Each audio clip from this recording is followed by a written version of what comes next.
சுவிட்சர்லாந்தின் robotic start up நிறுவனமான ரீவ் இங்கிலாந்து மற்றும் அமெரிக்காவில் 2 சோதனை திட்டங்கள் மூலம் பார்சல்களை விநியோகிப்பதற்கு நாய் போன்ற ரோபோக்களை அறிமுகப்படுத்தவிருக்கிறது. கடைசி பொட்டல பட்டுவாடாவை விநியோகிக்கும் முறையை மேம்படுத்துவதே இதன் நோக்கமாகும். இந்த ரோபோக்கள் பல்வேறு நகர்ப்புற சூழல்களில் சிறப்பாக இயங்கும் வகையில் வடிவமைக்கப்பட்டுள்ளன.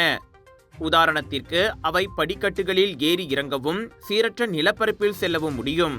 ஒரு மனித முகவருடன் இணைந்து வீட்டின் வாசல் வரை வந்து பார்சல்களை அந்த ரோபோக்கள் வழங்க முடியும். ரீவ் ஆன் என பெயரிடப்பட்ட இந்த ரோபோ முழுமையாக தன்னாட்சி கொண்டது. சக்கரங்கள் மற்றும் கால்களை இணைக்கும் ஒரு கலப்பின கட்டமைப்புடன் வாடிக்கையாளரின் கதவு வரை செயற்கை நுண்ணறிவால் இயக்கப்படும். இது பல்வேறு சூழ்நிலைக்கு ஏற்ப பயிற்சி அளிக்கப்பட்டுள்ளது. இது 30 கிலோ வரை எடையை சுமந்து சென்று இரவும் பகலும் செயல்படும். பார்சல் டெலிவரிக்கு கூடுதலாக இந்த சக்கரக்கால் ரோபோ ஒரு நாள் உணவை வழங்க முடியும் அல்லது நிறுவனங்களுக்கு தளவாட ஆதரவை வழங்க முடியும்.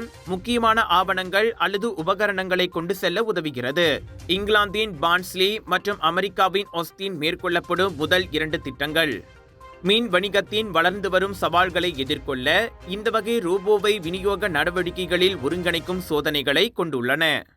ஜோர் international Indian expo and viral food festival 24 May தொடக்கம் 2 ஜூன் வரை தாசிக் சென்ட்ரல் ஸ்கூடாய் ஜோர் பார்வில் ஹோல்சேல் விலையில் சாரிகள், Punjabi suit, lehenga, wedding collections, kids wear அனைத்தும் உண்டு. ஃபுட் ஃபெஸ்டிவலில் 100க்கும் அதிகமான உணவுகள், பானிபூரி, குனாஃபா, cheese nachos, Indian, western, Arabic என கலக்கலான உணவுகள். சாப்பிட ஒரு நாள் போதாது, திரண்டு வாருங்கள்.